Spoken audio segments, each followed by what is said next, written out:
Warm welcome to this lunch seminar about crowdfunding. We who arranged this are me, Maria Micha at MatLust, and My Sellberg from Stockholm Resilience Centre. MatLust is a project supporting small and medium-sized food companies to grow sustainably. We also work to establish a regional development node for food.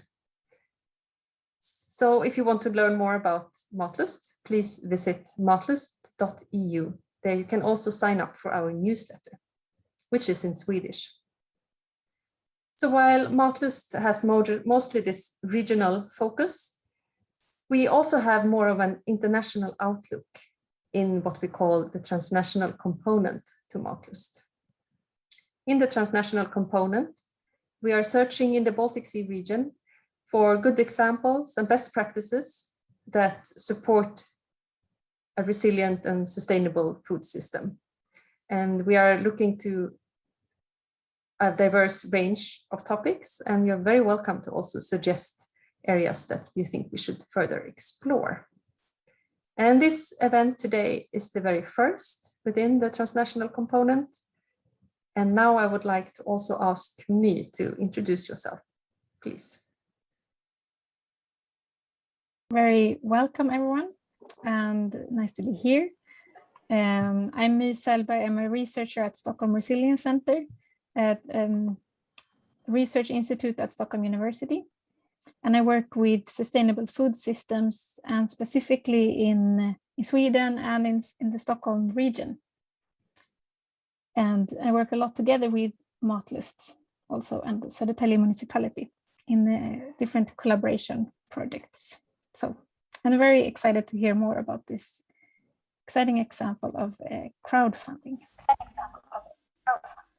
Great, me too.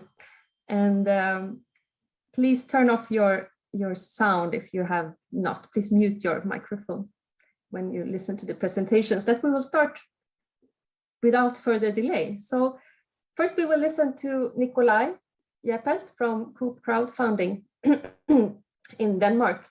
And to Marianne Duijm from Casju. And then we will have a Q&A section where you're welcome to post your questions. If you have questions during the seminar, you're also very welcome to just write them in the chat, and we will try to pick them up and invite you to also post your questions if you like. We can also read them out if you prefer that.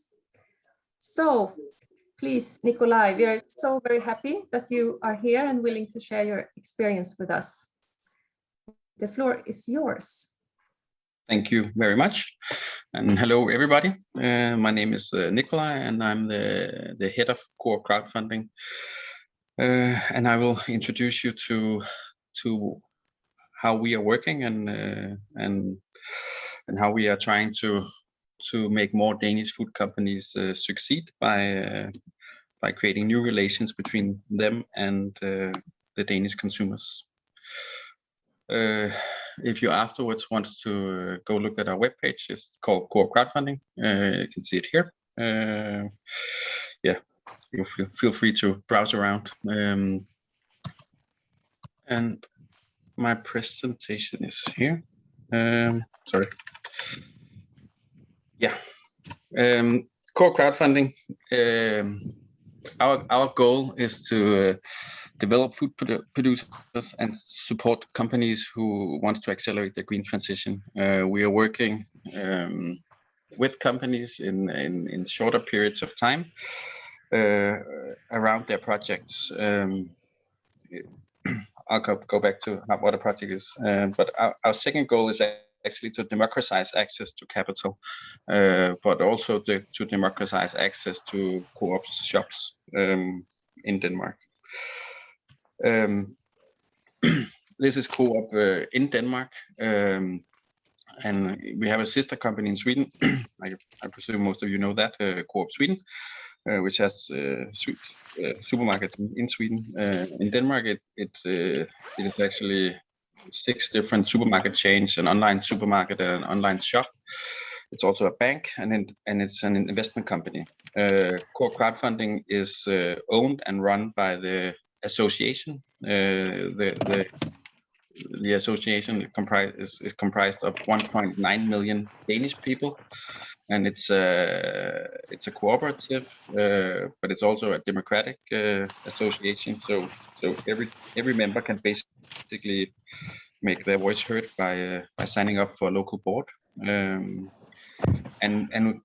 we see crowdfunding as a new way to be relevant to the 1.9 million members. Most of the members don't know that it is a corporation. They just signed up to get a discount when buying a bike or something. But there's also around 10% who are actually quite interested in this, especially in the countryside, because the local shop is very much related to the quality of life when you live in a smaller community. There's a direct correlation between a shop, a school, and house prices in smaller communities. So in the rural areas, people are very active. But I mainly have this slide to tell you that for us, it's actually not about the money. And when large corporations say this, you always think, yeah, right. But I'm not measured on the amount of money I raise, but on the engagement and the change we help create. Coop Crowdfunding is now 4 years, almost 4 years old. It was launched in 2017, and it was when it was launched, it was the initiative who has garnered most positive press around Coop in modern times, because what crowdfunding actually gives to a large corporation as Coop is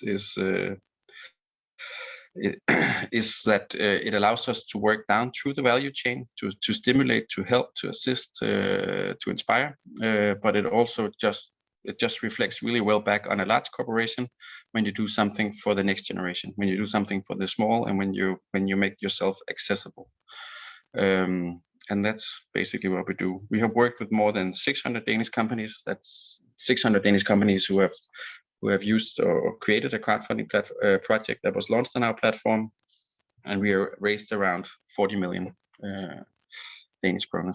Our development was that in 2017 we had 30 projects. We had the same in 18. In 19 we had 90 projects, and last year we had plus 300. And this year we will also reach plus 300 projects. Yeah. This I didn't translate this one, but for many, crowdfunding is a foreign concept simply because it's called crowdfunding. But when you like take it out of the internet and like into the essence of it, it's a small contribution from people who share an interest, and then you can do something together that you couldn't do before alone. As an international phenomenon, it really gained popularity after the financial crisis, especially in the US and the UK. The financial crisis left a lot of people without jobs, and the banks closed themselves around themselves. So people who were unemployed but had ideas couldn't get finance through the normal means, and then we saw all these international crowdfunding platforms or US-based crowdfunding platforms that provided finance to new ideas through the crowdfunding platform. Of course, also stimulated by the emergence of the internet. And when I said it's not a new phenomenon, it's it's something we've always done, both in Sweden and Denmark and across the globe. It's actually a very human thing that you band together to make something happen. One of the most famous examples is actually the Statue of Liberty.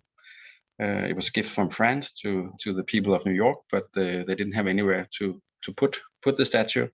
So it was a newspaper in New York who crowdfunded the whole structure that the statue is standing on. So more than 200,000 people contributed to financing the building of the structure below the Statue of Liberty. For us, our payoff or our promise to the Danish consumers, our Coop members, is actually that they decide what we should eat in the future. In Denmark, we have this saying that it's 4 people who decide what's in the supermarkets. It's actually it's more in Coop Denmark. It's 30 people, but we're trying to mitigate that or to change that by putting focus on new trends, new food startups, and also helping them gain access into Coop. And now that we've been working with it for 4 years, we can also see that it's actually working. We have people who started, companies who started with crowdfunding, maybe did it twice with us, and then moved into our high-end supermarket Irma, and then moved into the other areas of Coop or other shops of Coop. So it's working. When you talk about crowdfunding, there's actually 4 different types of crowdfunding that is the most normal if you look globally. We are focusing mostly on 2 types of crowdfunding. It is called crowd lending. Is instead of loaning money in the bank, you loan the money from your consumers or your neighbors or your suppliers. And when you first meet this concept, it feels strange because money affairs, so that's how it is in Denmark, is something that you want to keep behind the closed curtains. You go down to the bank, talk to the bank man you've been working with for the last 10 years, and then you find out what's manageable. It's not like that with us, but when you think a little bit more about it, it's actually the only thing that makes sense, because when you get a loan in the bank, you get money to do what you plan to do, of course. But besides that, the only one who makes anything out of that transaction is actually the bank. You pay the interest to the bank. But by allowing your customers to actually invest in your company through a loan, you're paying the interest rate to the consumer, to your customer.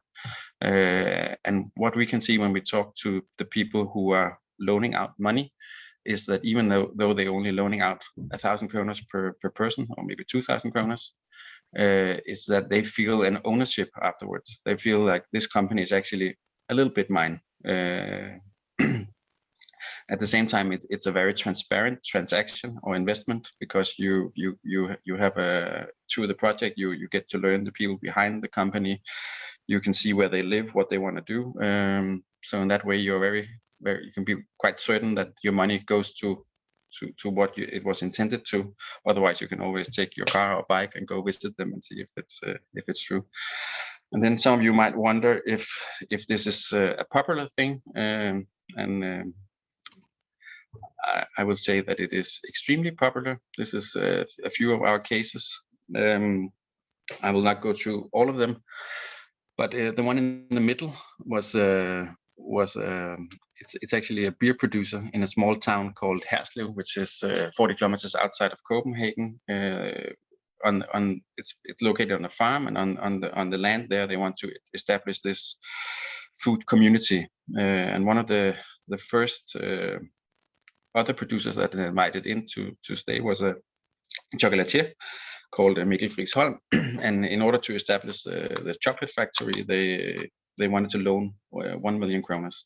They had 3 million themselves, and then they loaned 3 million through normal means.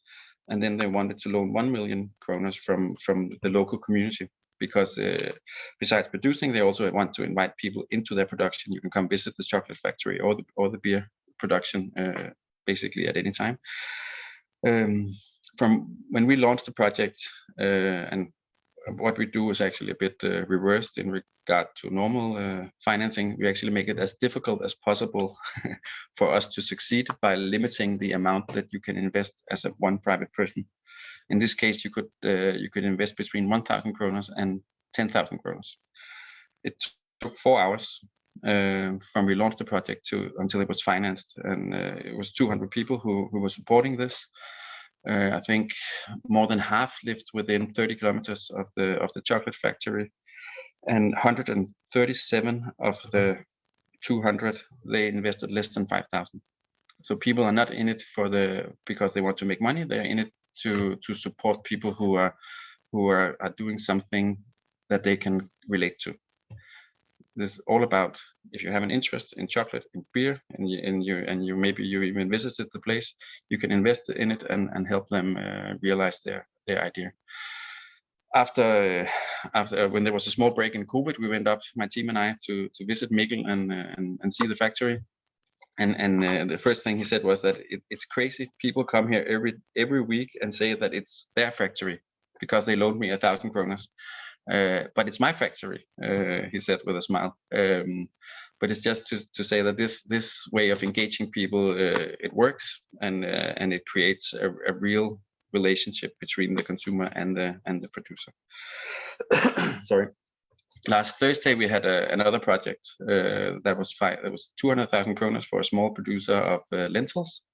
She has now 3 farmers growing lentils in Denmark.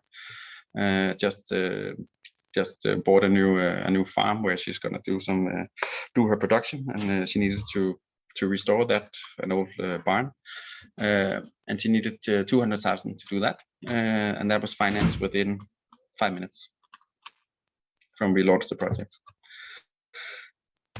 The other type of crowdfunding, which most of the companies who we work with choose, is what is called reward-based crowdfunding. It works both for small startups, but also for more mature companies. And the general idea here is that you pre-sell a product that you haven't produced yet. It's a way to test the demand on basically anything. If you look abroad, it's on Kickstarter, which is, some of you might know, which is one of the largest international platforms. It's very much tech-driven. I have this idea to do this new watch that is that can be in water down to 2,000 meters, and you can also take it into space, and then people can go buy the watch because they want exactly that type of watch. And then you test the demand, but it's not like a normal consumer test where you go and stand before a shop and ask them, do you want to buy more of this kind or this kind? Because people actually pay. But with this type of crowdfunding, or any type of crowdfunding, you set a goal and you have to reach your goal. So if I wanted to produce, I had an idea to go produce wine in some place in Denmark, I could say that in order for me to start, I want to test the demand. So even before I buy the land, I could say I want to produce this type of wine, and if I sell 5,000 bottles, I will start producing them. And then if you only sell 2,000 bottles, everybody gets their money back. It has cost you nothing. It's free to do a project. It's only when you succeed you pay. But if you sell the 5,000 bottle, you are quite certain that there will be a demand once you start actually producing the wine, and you can set into motion what you want to do, and you get the money. So you're instead of developing out of your own money, you're developing together with the consumer, and also with the consumer's money. But everybody is always very focused on obtaining the financial goal. But that is actually the least of your worries or the least of your success. I think we've been raised to focus on the money, but what you get from a project is of course money. But on this type of project, you actually have to deliver an amount of work and a product that actually almost evens out the amount you've been able to raise. But all the other things you get is actually something that will help you create a better business in years to come, because doing a project is actually a condensation of everything you have to do within a year. Running a business, you have to develop something new. People do that all the time. A new product, a new service, a new whatever. You have to find the right price. You have to make your calculations. You have to describe it. You describe your idea, and you have to market it. And all this we do in a small universe that is a crowdfunding project. But it's the whole thing about it being so concrete and in a limited amount of time. We can see that all the companies we've been working with who are actually investing themselves within the project, they are a better place afterwards. Some things that are more easy to measure is, for example, if you have 200 people on a newsletter when you start, you should have 400 on the newsletter when you finish. If you have 1,500 on a Facebook page, you should have 2,000 on a Facebook page, because all those things you build around your company is something that stays with the company, whereas the money you raise is something you have to deliver the work at the same time. And then I would say one of our biggest challenges in regards to this was that the general knowledge of this type of crowdfunding or any type of crowdfunding is relatively low in Denmark, as I presume it probably also is in Sweden. It's only 8% of the Danes who have tried to be involved within a crowdfunding project. But we are changing that together with other actors. But the whole thing about not really relating to it makes it. I mean, the onboarding and the work with the companies has to be really good on our part, and we invest a lot of time into that. But we saw in the beginning, we saw a lot of projects where they would make a project and then launch in our platform, and then they would lean back and say, "What's up, Coop? When have we reached our target?" But now people are starting to understand that it is as with everything else, you have to put an effort into it, and then you also get a reward back when you do that. The project in the middle here, I mean, for example, the one on the left with the havregryn is oatmeal on a type of oat that is called the black oat, which is like an original sort that we kind of forgot we had. But it's just to say that the amount doesn't look that large, but when you consider that it's like one type of goods, and it's, I mean, I don't think that most of our smaller shops can't match this if you go down and look to one item that we are selling. But he raised 56,000 in I think it's about 2 months, and that product is now in production, and it is in a few of our supermarkets in the supermarket chains. The other one here is until last December, that was the project that had raised the highest amount. And the funny story about that is that we always give feedback and a lot of recommendations when you do a project, and they chose to follow none of it. But they are just extremely nice people that you want them to succeed. For example, their video, we have some recommendations.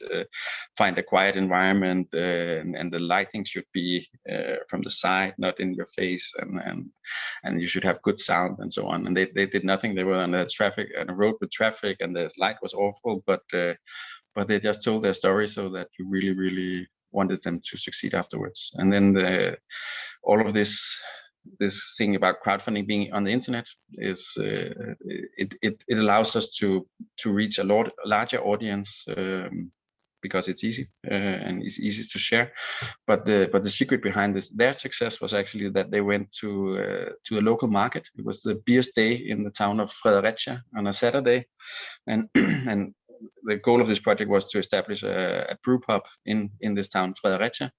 So they went to the beer festival with a lot of their beer, and then they brought an iPad and a ship bell, and then when people tasted their beer, they would say, "Did you like it? Yes, it's very nice. Then you should support our crowdfunding project." They pull out an iPad and show the project, and then when people supported their project, they would ring the ship bell. And people are funny that way, but it ended up being a line to support their project, and every time they would ring the ship bell, more people would come, and they ended up raising 90,000 in one afternoon on this market. Yeah, it's just that the internet is good at some things, but the personal meeting can do something completely different. Yeah. And then this is something new we introduced last year. It's still only in the beginning, but we help businesses develop through crowdfunding. But now we are also helping them succeed through providing sales. It's basically, the idea is to create like a mini Amazon for Danish small producers in Denmark. And if you go look at it, it's still very much. I mean, all other web shops, it's focused on the product, but we are still focusing on the producer and the people behind it. It's still very early stage. We thought it would be quite easy because we were very good at doing crowdfunding by now, and then we could also add this. But it's a completely different world, completely different flow, and so on, and we're still learning it. But what we can see is that when we are promoting this web shop, it's people are buying it, and they're often buying from more than one at the time. If you buy from Maymays, you will probably also go buy from Frisholm.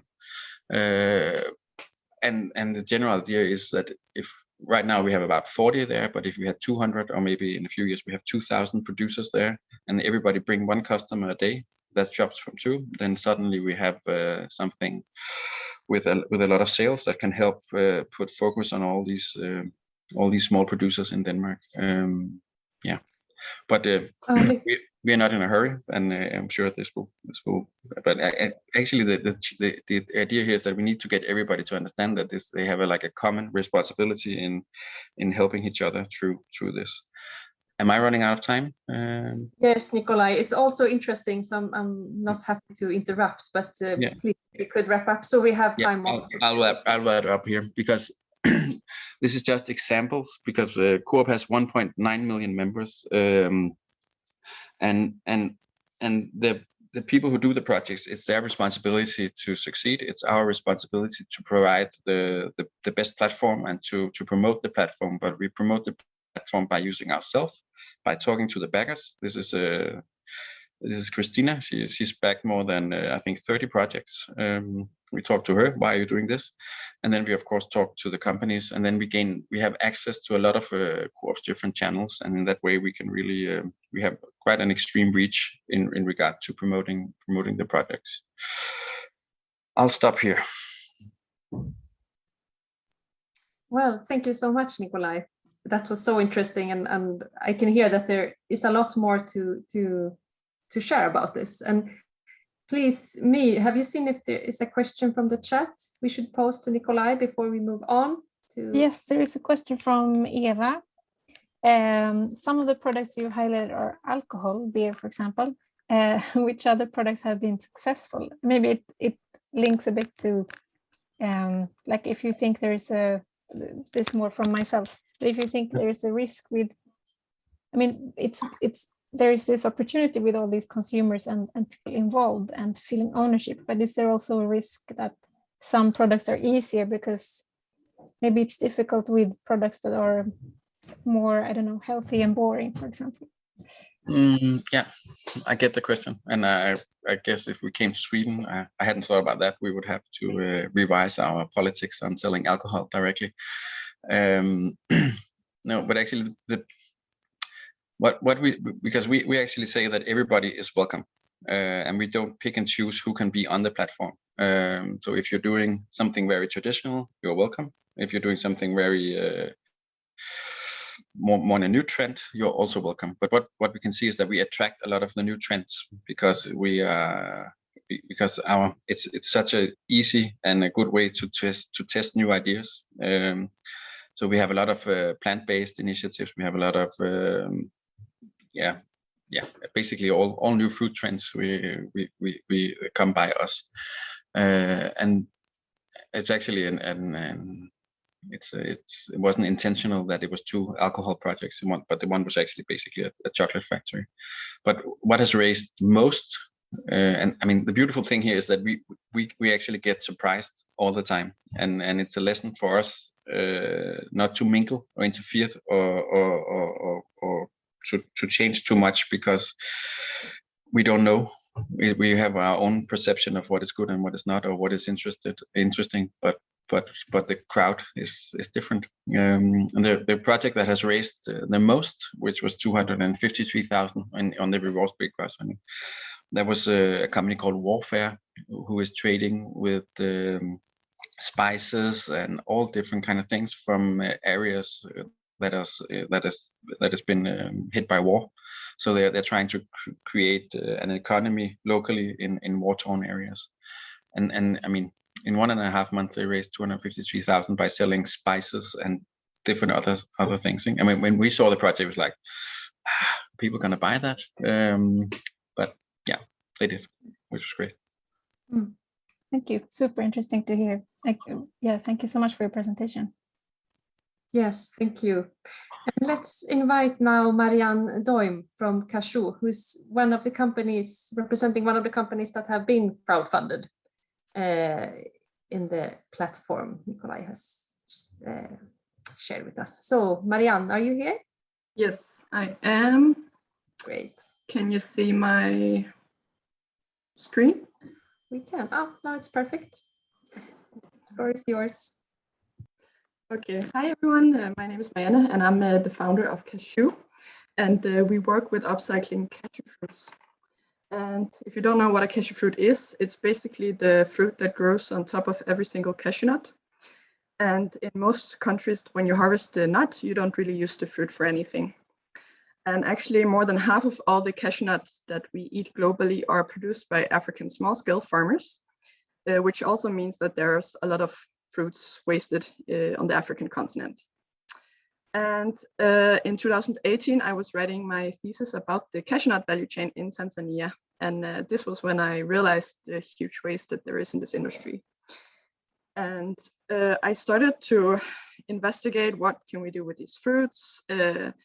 And we came up with this kind of a concentrate or a fruit paste made from the cashew fruit, because one of the main obstacles is that it starts fermenting quite fast. So we needed to preserve it somehow. So we remove about like 80% of the water content to make a more stable product.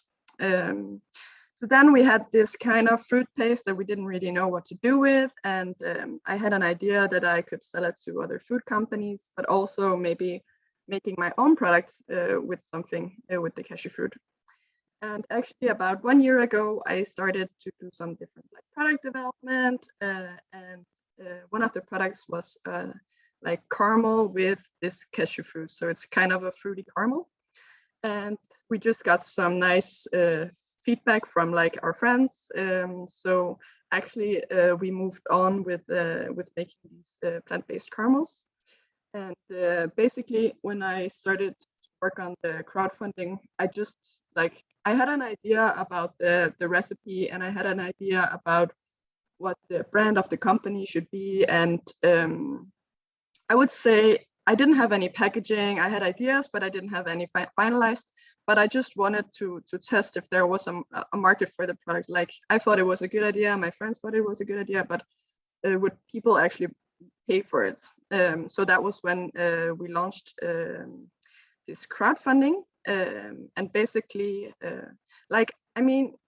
we spent time like preparing, especially like the video, some nice photo material, and also developing different rewards that would target different customers. But I mean, all in all, there was no like investment in doing a crowdfunding, and it just went really well. Within, I think, 6 hours, I reached the goal of 30,000 Danish crowns. And at the end of the 2 months, I think it was like 450 people that supported the project. So that was really surprising. And it was like a really good way to get like validation of the whole product idea. And also it was really a good way to get exposed to actually a lot of people. So I had some followers on my own channels, but then also I think all the people from the Coop Crowdfunding platform, they supported it. So I also gained a lot of people on my mailing list, like Nicolai talked about, and I've also it also helped to get started with like marketing, both on my own channels, but also together with Coop Crowdfunding. And then it was really like having the money before you have to start the production was also really helpful. So I could go source the fruits from Tanzania and invest in the packaging that I needed to produce the caramels. And also the fact that you have the customers ready there, like a mailing list of 450 people that already bought your products. And also the customers that then are the backers, they are really good for actually giving feedback to your product, because as Nicolai also mentioned, like they feel like they're a part of the project. So it's really good if you want some feedback on the stuff. Then you have a lot of people that are interested in actually helping you with that. And what I'm doing right now is that I actually just finished another crowdfunding together with another company. And this one was actually, the goal was more to get some funds to put some production equipment in Tanzania. So a little bit less about gaining customers, but more about getting some pre-finance.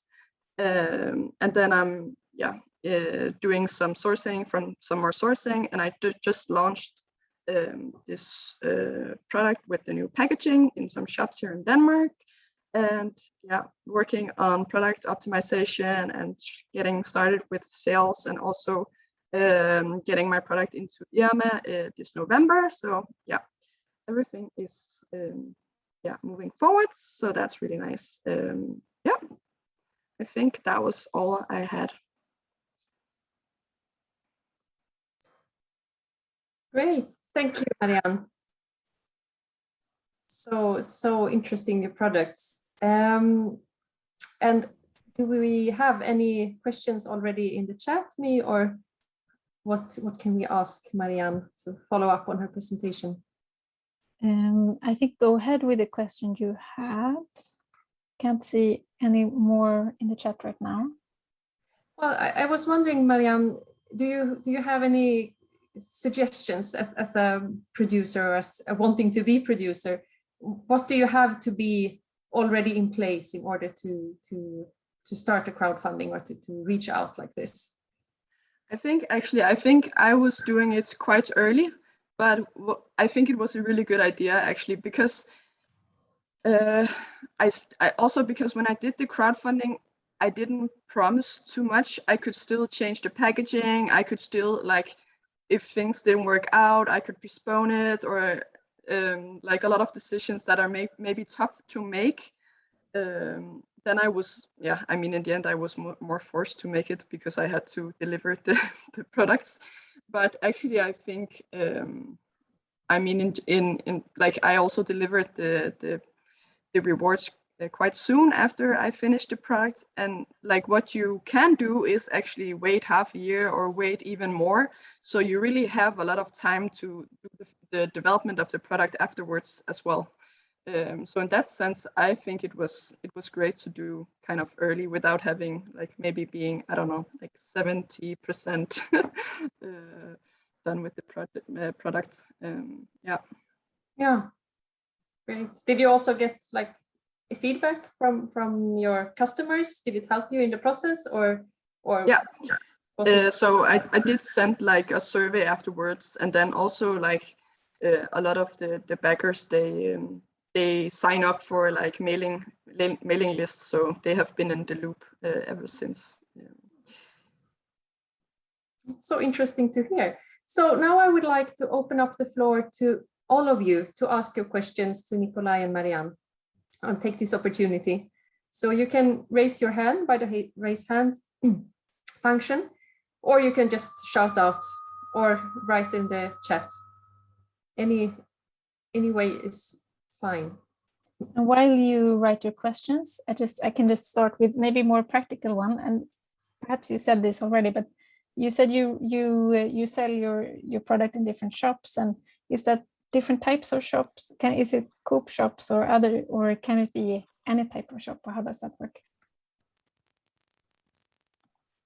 To Marianne, sorry. Yeah, you ask if, I mean, I just launched like this product like 3 weeks ago. So right now I'm actually only selling in one physical shop, and then another kind of web shop. And I'm also going to do the Coop Crowdfunding boutique, as Nicolai also showed. So it's not that much yet. Thank you. It's very interesting to hear about your product. Are there more questions? Okay, now there's a question from Elsa. What does it cost to loan? I don't know, Elsa, if you want to say something more about this, or if Nicolai maybe. Yeah, it's our fee is 2.5% of the amount raised, but there's no minimum fee. And on the low, I mean, when you do a reward-based crowdfunding, the fee is 6%, but actually one of the 1% is actually like a like an insurance for everybody. That if we have, I mean, we have very few projects out of the 600. It's maybe 5 where there's been trouble delivering the rewards. But it's like an insurance. So in case a company goes bankrupt or something happens, so they can't deliver, we promise to find a similar product from another producer we've been working with and give it to the people who back the project. We don't say that on the platform because being a large corporation, we have to be compliant with so many different things. and when we do this, we kind of become like insurance brokers. And then I talked to a lawyer and it was quite quite a hassle. So basically we keep it as a secret, but when something goes wrong, we will go in and provide a similar product to the backers. And the reason we do that is of course because crowdfunding is a new thing, and we live out of people being quite happy to use our platform. Yeah. Can I ask a question, Nicolai? I'm wondering how important has it been to have the Coop membership as your first target group, and can you are you mainly reaching those that are already Coop members? Yeah, it's actually both good and also sometimes a disadvantage, but not the Coop members, but the association with Coop, because Coop is the supermarket chain, which is a separate company, but it's, I mean, the retail market is so competitive that they act very much in their own interest. Of course they do, but it also means that a lot of small producers have at some point had interactions with them, and they all not always end on a good foot. So coming out to small producers and saying we're from Coop, and then they will say, yeah, we know who you guys are, and so on and so forth. But on the other hand, it also gives us some credibility, and once they understand that we are not from the business part, but we're actually from the association, and we actually have an honest wish to actually go in and make new things possible within Coop, but also through our platform. And the funny thing, we get to know all these small producers. We've been talking to Marianne maybe 50 times within the last year in regards to one project that we did some workshops together and so on. And yeah, I'm rambling a bit, but in regards to the members, the reach we have when communicating is quite extreme in non-paid reach, because what our colleagues are doing this membership magazine in Denmark called Samvirke, which has 1.1 million readers every month.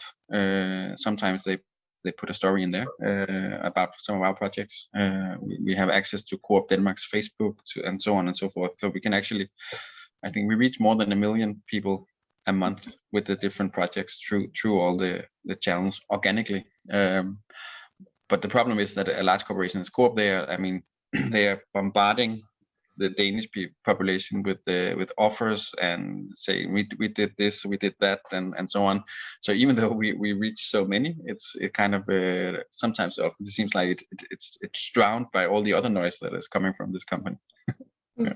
I see. Yes, I think like the question I was aiming at is also how important is size. Like if someone was to start up something like this in Sweden, can you also start from smaller, and what are the minimum requirements to get started with a crowdfunding platform?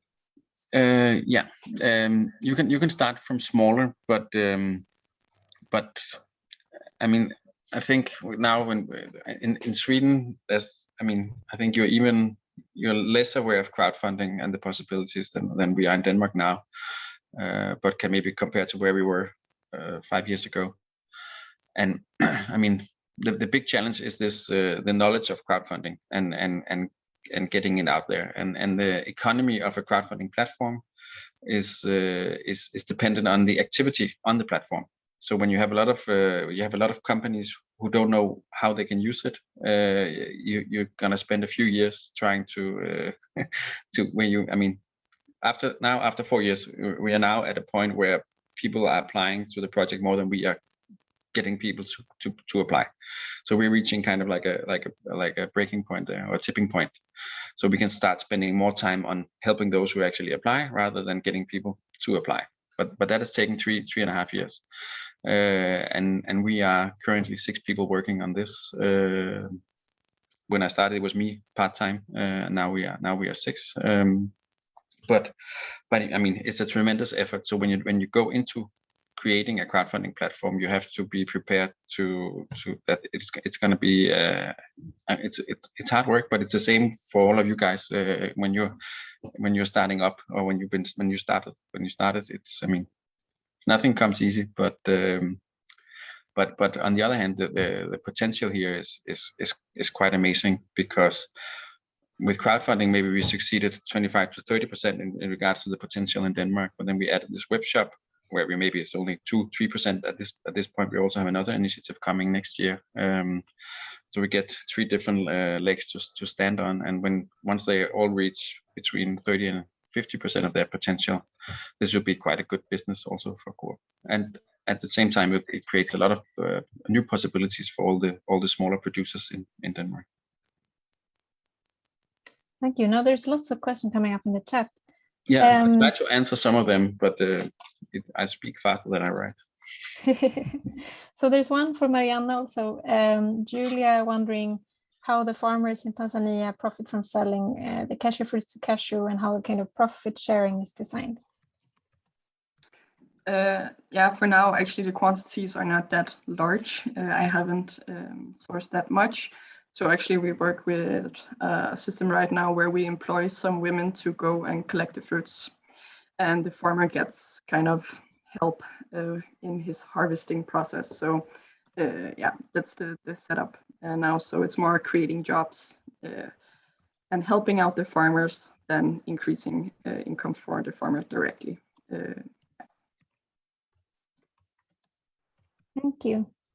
And there's also one to Nicolai connecting to this with the members. If you believe that your members have a better understanding for the cooperation with this project. One more time, yeah. please.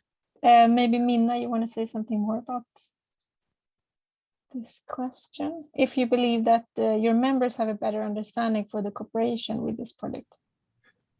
Yeah, those those who engage in this, it's I mean, in all, I'm gonna draw on a personal experience here, and I mean, in all my interactions, when people ask me what I'm doing, and I'm say I'm working with crowdfunding, and they're like, what? But then I say it's Coop crowdfunding, and then they go like, oh, that was unlike Coop. But that sounds really nice. So here we have, I mean, it's kind of like an image thing, because you see Coop as this big corporation. So the whole idea about making yourself accessible or trying to do something for the next generation is quite foreign. But when we talk to, I mean, at the moment we have 30,000 people who've been actively investing in a project, and in 18 we got. No, in 19 we got 5,000 new users. In 20 we got 11,000, and this year we will reach between 15 to 20,000 new users. And when we go talk to them, I mean, it's basically the same story they all tell. The typical user of Coop crowdfunding is female, a woman, around 40-45, has a few kids. Maybe she was divorced, living in one of the largest cities in Denmark, and at some point in her life she wanted to be an entrepreneur, but then she met a guy and had some kids, and life happened, and now she has a good job, but she never really lost that feeling, and she feels that she can live it just a little bit through this. But what we also can see is that, I mean, when we talk to these people, and when I go out and present these, because that we do all the time, is that it works. It's actually the relation creating element is working. But the story we communicate is never Coop crowdfunding. or very rarely, it's always Marianne's project and the people supporting Marianne's project or another project, and then we're just like the note behind. And I see crowdfunding more as much more as a tool that we need to learn to use, and the companies need to learn to use, and the consumers need to learn to use, rather than it's something complex. It's just basically it's just a tool to engage people in new ways to get finance and to make things happen. Thank you. There's a question also from Philippa about how many products end up in local Coop shops, and how much kind of focus it's set on selling via Coop shops or selling directly to consumers, for example. Well, the last thing again. How much focus is on selling in Coop shops or selling directly to consumers? We don't promise that you end up in a Coop shop, because then we would also be very unpopular with the people who actually sits there and engage with the producers in regards to being in the shops. The good thing about that is actually that we can work with everybody. You don't have to come work with us and then have the intention to be in the shops. So we can support, or we are available for basically everybody. You need in Danish it's a CVR number, and then you need an account, which has to be a business account in a bank, and then you're basically welcome. But what we do, actually, I've talked a lot about crowdfunding, but what we actually do is we connect people into Coop. So because we all the time we after people do their crowdfunding project, then maybe they do a shop at us, and then they want to talk to a buyer at our sister company, and we do that all the time. Then we provide access, and I mean, what you get through the crowdfunding in regards to the more traditional buyers is that you actually build your case. I think it's around 2,000 to 3,000 companies approach Coop every year wanting to sell their products in our shops. And most are actually not ready to sell their products because we have 1,100 shops across Denmark, and when you're a small producer, you are dependent on season, or you can only do a limited amount, or I mean, and in that way, for my colleagues, you are more difficult to work with than anybody else or the large corporation. So there has to be some other things we can get out of working with you. But when 2,000 to 3,000 approach us every year trying to sell their goods, the ones who actually get access to the stores is actually also those who can convince the buyers and who have built a case. And when you do a crowdfunding project, you're building your case. Okay, I sold, I can't remember the amount Marianne sold, but 400 the first time, 460, something like that. So when you go to the bank and say, okay, I did this crowdfunding project, I actually sold 400 in 2 months, and they paid this amount. And then the buyers who can start working in the Excel sheet and so on, say, okay, maybe that could work. So. But what we also do is we try to inspire and change our colleagues by creating new synergies. So for 3 years ago, Irma, which is the high-end supermarket only in the urban area around Copenhagen, we were working with food startups in Copenhagen, and we were going over to our colleagues, say, hey, guys, you should come with us and meet all these food entrepreneurs. They're from Copenhagen. Maybe we can do something together. And at first they're like, yeah, maybe why should we do that? And then they end up saying, okay, we will come, but we can't promise anything. And now 3 years later, all the shops are being redone with like an area for food entrepreneurs. It's part of their daily operation, their strategy. They have this hashtag now called Think Small, because it's actually like giving them back a little bit of their identity that they might have lost, because they always been first with new things, but they kind of forgot the food entrepreneurs in Denmark. And now we're actually trying to do the same with the FDB furniture, which is old Danish design, and it's another branch of Coop. And because there's so much energy in working with startups and small companies that is so life-giving also to a large corporation as Coop. Thank you. There's also a question on platforms for crowdlending in Sweden and what you recommend for funding. In this case, it's upscaling of a beverage production, but maybe this also links to a question that I know we talked a little bit about before, about how to bring this to Sweden? Is this something, this is something that is interesting? Yeah, I don't have an overview of the Swedish market, but when we talked yesterday, I did a small search, and it seems like the crowdfunding platforms in Sweden is only focused on crowd lending. So there will be different options. Most of the crowd lending platforms operating in both in Denmark, but I presume also in Sweden, is an alternative for companies who have gotten a no in the bank. And very few of them have the same public display as our crowdfunding platform has. Because if you gotten a no in the bank, you still want the finance, but maybe you don't want to tell that much about it.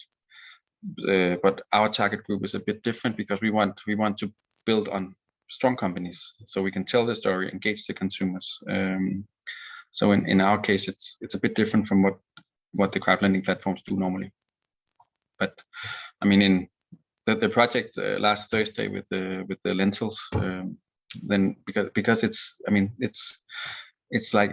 always interesting when you go together with people and do something. I mean, it's like a universal interesting thing, both for the press and for the people and so on. So like basically all our loans, they end up in Danish TV in some aspect. And on Friday there was this like 5-minute what's it called, TV thing with the one local TV from the brother Dita, the project owner, was telling about and showing her project and so on. So ours is a bit different because it's broadcasted out very, in a large area. Yeah. But we would actually, I think the next natural step for us would be to go to Sweden and go to Norway, because it's brother sister countries, and we can see a lot of similarities, and it would be quite easy to also make it available in Sweden and in Norway, and hopefully also together with the local Coop. Actually, I'm visiting Coop in Sweden in end of November, I think. I'll try to convince them. Thank you. Maybe before we end, Maria, now I'm improvising a little bit, but maybe we could do like a question here to the audience. If you think it would be interesting to have a crowdfunding platform like this in Sweden, you could do this thumbs up with a reaction, for example. There's a reaction in the bottom level. You can click reactions and then choose a thumbs up if you think it would be cool to have a crowdfunding platform like this in Sweden. Getting a few reactions. Yeah, great. Nice to see. Let's see what the future will bring. And with that, I want to really thank you so much, Nicolai, Marianne, and me, for collaborating in this today, and also to suggest that you could all visit our website, MatLust.eu, where we will also document this case, the Coop crowdfunding and other cases that we will work on in the transnational component to MatLust. So more will be coming, and this was the first seminar, also a series of seminars. So keep an eye out, and perhaps we will meet again. Thank you so much. Have a good day. Bye. Thank you so Bye-bye, much. everybody.